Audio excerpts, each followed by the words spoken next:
నమస్తే. ప్రస్తుతం మనతో పాటు సీనియర్ జర్నలిస్ట్ దాము బాలాజీ ఉన్నారు. ఆయనతో మాట్లాడదాం. నమస్తే సార్. నమస్తే. సార్ ముగ్గురు క్లోజ్ ఫ్రెండ్స్.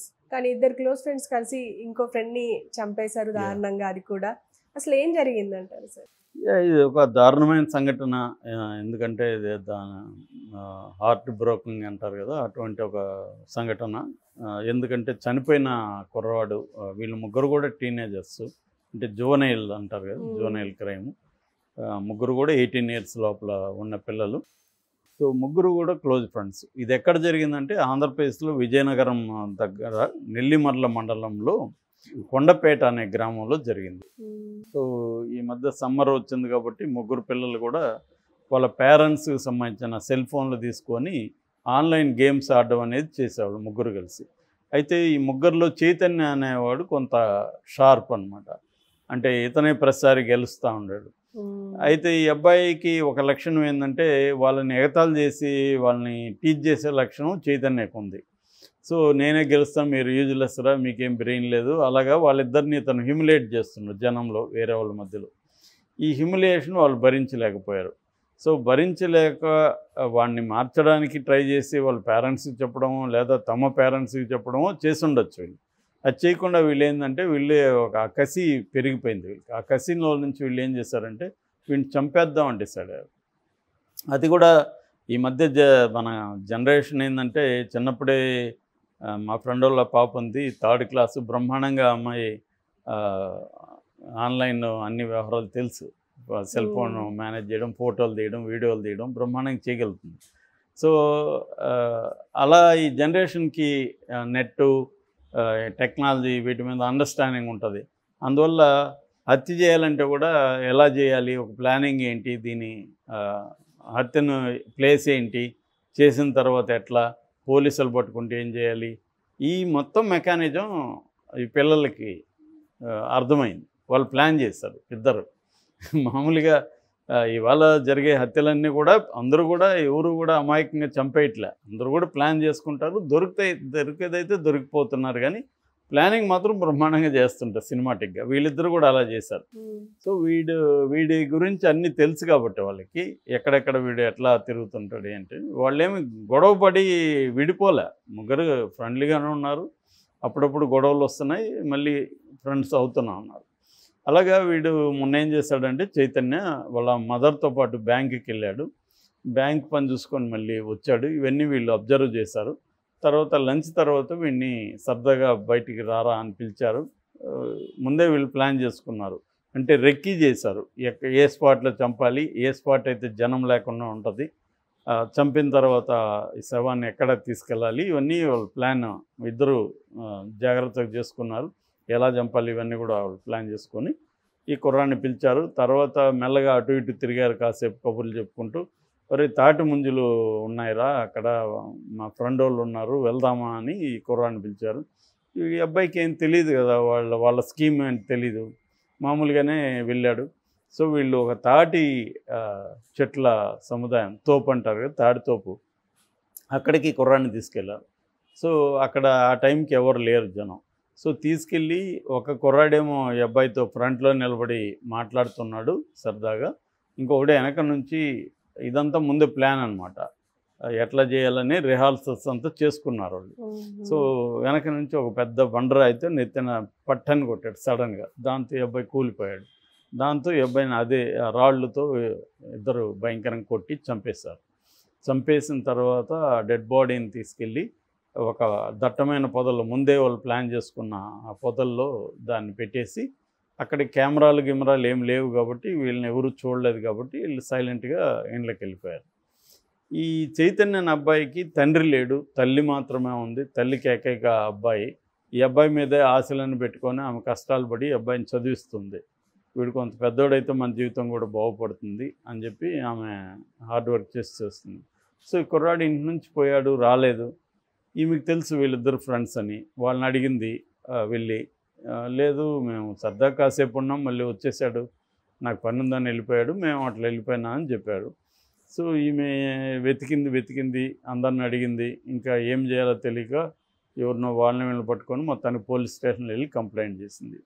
పోలీసులు రంగంలోకి దిగారు. రంగంలోకి దిగి ఎవరు వీళ్ళ ఫ్రెండ్స్, జనరల్గా వాళ్ళది ఒక మోడస్ ఆపరెండి ఉంటుంది కదా ఇలా మిస్ అయినప్పుడు. సో ఎవరు ఫ్రెండ్స్ అన్నప్పుడు వీళ్ళిద్దరు ఫ్రెండ్స్ అంటే వాళ్ళిద్దరిని అడిగారు. వాళ్ళు తెలివిగా ఏం చేశారంటే ముందే ప్లాన్ కదా, మేము అప్పుడు పోయినప్పుడు వాడు ఇటు వెళ్ళాడు అటు వెళ్ళాడని డైవర్ట్ చేశారు. ఇటువైపు వెళ్ళాడు, అక్కడికి వెళ్తానన్నాడు, ఇలాగ డైవర్ట్ చేశారు.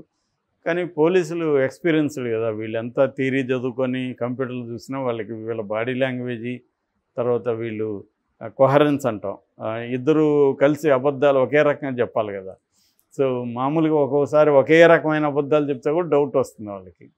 సో అలాగా వాళ్ళకి ఏదో డౌట్ వచ్చింది వీళ్ళిద్దరి మీద. డౌట్ వచ్చినప్పుడు జనరల్గా పోలీసులు ఏం చేస్తారు, తీసుకెళ్ళి కొడతారు, సింపుల్. అలాగే వీళ్ళిద్దరిని తీసుకెళ్ళి కొట్టారు. కొట్టి చంపేస్తాను నిజాలు చెప్పండి అని చెప్పి గట్టిగా ఇది చేసేసరికి వాళ్ళు భయపడి మొత్తం చెప్పేశారు. సో అంటే ఊహించుకోవడం వేరు, మనం ఎలా తప్పించుకోవచ్చు అనేది రియల్గా ఎక్స్పీరియన్స్. అందుకని క్రిమినల్స్కి ఎక్స్పీరియన్స్ ఇంపార్టెంట్. ఎందుకంటే వాడు పోలీస్ కొడితే ఎలా ఉంటుంది ఇవన్నీ వాడికి తెలుసు కాబట్టి అవన్నీ ఆలోచించుకొని చేస్తారు. వీళ్ళకి అవేమి లేవు కదా. ఒకసారి ఒక పోలీస్ దెబ్బ మామూలుగా పడదు కదా, అదేంటంటే లో దెబ్బలు అంటారు, పోలీస్ దెబ్బలు అంటారు వాటిని. మేము పౌర హక్కుల సంఘంలో చూసేవాళ్ళం. పైకి బాగుంటాడు, సర్టిప్పితే మొత్తం ఎర్రగా ఇది నల్లగా కందిపోయి ఉంటుంది, కదుములు అంటాం. అట్లా వాళ్ళు ఒక రబ్బర్ లాఠీ ఉంటుంది, వాటితో కొట్టారంటే మామూలుగా ఉండదు, అలా కొట్టుంటారు వీళ్ళని. సో భయపడి వీళ్ళు తీసుకెళ్ళి చెప్పేశారు. సో చెప్పినాక షాక్ అయింది మొత్తం అందరూ. ఇప్పుడు వాళ్ళిద్దరిని జువెనైల్ జస్టిస్ బోర్డు అని ఉంటుంది, జేజేబీ అంటారు ఇండియాలో. సో జువెనైల్ జస్టిస్ బోర్డులో వాళ్ళని ప్రవేశపెట్టాలి. మామూలు రెగ్యులర్ కోర్టు ఉండదు, వాళ్ళని అడల్ట్స్గా డీల్ చేయరు. సో జువెనైల్ కోర్టులో వాళ్ళని పెడతారు. జువెనైల్ జస్టిస్ యాక్ట్ ఉంటుంది, ఆ యాక్ట్ కింద వీళ్ళని ఇప్పుడు పనిష్ చేస్తారు. అంటే ఇండియాలో జువెనైల్ క్రైమ్ అనేది బాగానే బలంగానే ఉంది. అయితే జనరల్గా ఇండియన్ జువెనైల్ క్రైమ్స్ రకాలు ఏవంటే ఎక్కువగా దొంగతనాలు ఎక్కువ పిల్లలు చేస్తారు ఆ ఏజ్ గ్రూప్ వాళ్ళు. అది అడ్వెంచరస్గాను చేస్తారు, రెండోది వాళ్ళకి అవసరాల కోసం ఇంట్లో సరిగా ఇవ్వరు కాబట్టి చైన్ స్నాచింగు, దొంగతనాలు, ఒక్కోసారి ఆర్గనైజర్ దోపిడీలు కూడా ఈ పిల్లలు చేస్తారు. అట్లాగే డెకాయిటీలు కూడా చేసిన సందర్భాలు ఉన్నాయి, అటాక్ చేసి డెకాయిటీలు చేయడం. ఇక మర్డర్ అండ్ రేపు కూడా పిల్లల పర్సంటేజ్ బాగానే ఉంది. ఓవరాల్గా 2013 నుంచి 2022 వరకు మనకి NCRB national crime records bureau ప్రకారం 30% క్రైమ్ తగ్గిందని చెప్తున్నారు వాళ్ళు ఓవరాల్గా తీసుకున్నప్పుడు.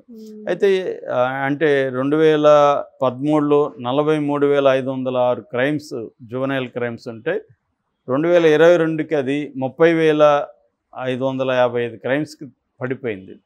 ఆ రకంగా తగ్గిందని చెప్తున్నారు. కానీ చాలామంది ప్రైవేటు డేటా కలెక్టర్స్ ఉంటారు కదా, వాళ్ళు చెప్పేది ఈ ఎన్సిఆర్బి డేటా అన్ని చోట్ల కరెక్ట్ కాదు, వీళ్ళు కరెక్ట్గా కలెక్ట్ చేయరు. పోలీసులు ఆ కేటగిరీ కింద పోలీస్ స్టేషన్లో ఇచ్చిన డేటానే ఉంటుంది వీళ్ళ దగ్గర.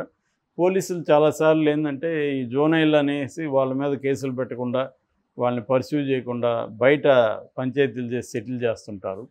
అవన్నీ రావు, కానీ నిజంగా అయితే పెరుగుతుందనేది ఒక వాదన.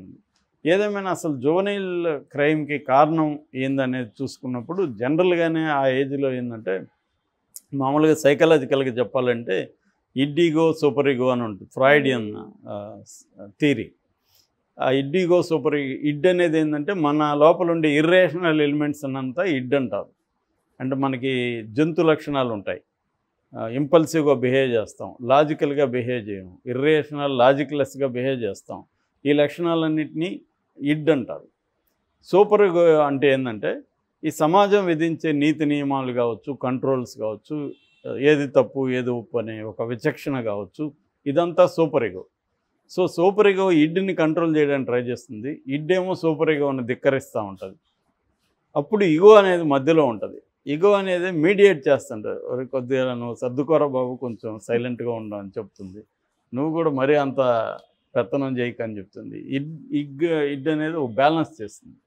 ఈ బ్యాలెన్సింగ్ యాక్ట్ వల్ల మనం మెచ్యూర్డ్గా ఉండగలుగుతాం. సమాజం మనకు కూడా లోపల అనేక ఫీలింగ్స్ లేకపోతే కలుగుతాయి, వాటిని ఎప్పటికప్పుడు ఈగో కొంచెం కంట్రోల్ ఉంటావు, మనోడు లేకపోతే గొడవ చేస్తాడని ఈ బ్యాలెన్స్ చేస్తుంది. అందుకని మనం చాలామందికి ఇప్పుడు ట్రాఫిక్లో ఎవడో మా కోపం వస్తే పట్టాన్ని కొట్టాం,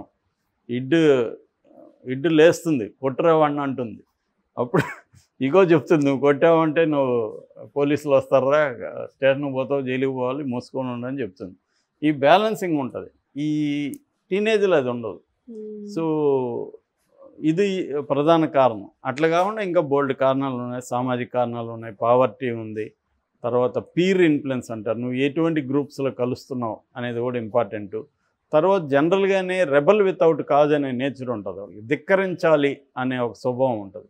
అట్లాగే ఎక్కువగా సైకోటిక్ లక్షణాలు కూడా నేను చాలాసార్లు వాకింగ్ వెళ్ళేటప్పుడు రోడ్ల మీద చూస్తాను. ఊరికైనా వాడు బైక్ మన దగ్గరకు వచ్చి అట్లా వెళ్ళడం, ఒకసారి వాటర్ ప్యాకెట్లతో కొట్టుకుంటా వెళ్ళారు జనాల్ని వీళ్ళు, ఇట్లా చేయడం, ఇవన్నీ ఇది మన దేశం కాదు ప్రతి దేశంలో. అట్లాగే బైక్ యాక్సిడెంట్లు కూడా వాళ్ళే ఎక్కువ చనిపోయేది పిల్లలు. ఎందుకంటే వాడికి ఒక అడ్వెంచర్ చేద్దామని, ధిక్కరిద్దామని, రూల్స్ని బ్రేక్ చేద్దామని ఈ నేచర్ అంతా ఉంటుంది. అందుకని వీళ్ళెవరు పెద్దలతో కూడా తమ ఇష్యూస్ని ఎవరితో డిస్కస్ చేయరు. ఇప్పుడు ఇదే ఇష్యూని ఈ అబ్బాయి వల్ల వాళ్ళు సఫర్ అయ్యారు, ఖచ్చితంగా హ్యూమిలేట్ అయ్యారు. దీన్ని పెద్దల దృష్టికి తీసుకెళ్ళి వీడు ఇలా హ్యూమిలేట్ చేస్తున్నాడు మమ్మల్ని అంటే వాళ్ళు కొంత బ్యాలెన్స్ చేసేవాళ్ళు. వీళ్ళు అది కాకుండా ఎక్స్ట్రీమ్ నిర్ణయం తీసుకున్నారు. సో అందుకనే teenage is most difficult age యాక్చువల్గా పేరెంట్స్కి కూడా. ఎందుకంటే పేరెంట్స్ మాట వినరు, వాళ్ళ ప్రపంచం పేరెంట్స్కి అర్థం కాదు.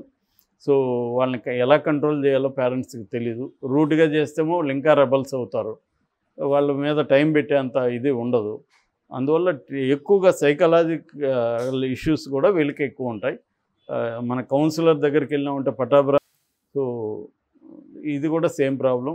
సో ఆ తల్లి బాగా సఫర్ అవుతుంది ఇప్పుడు. Okay sir, thank you.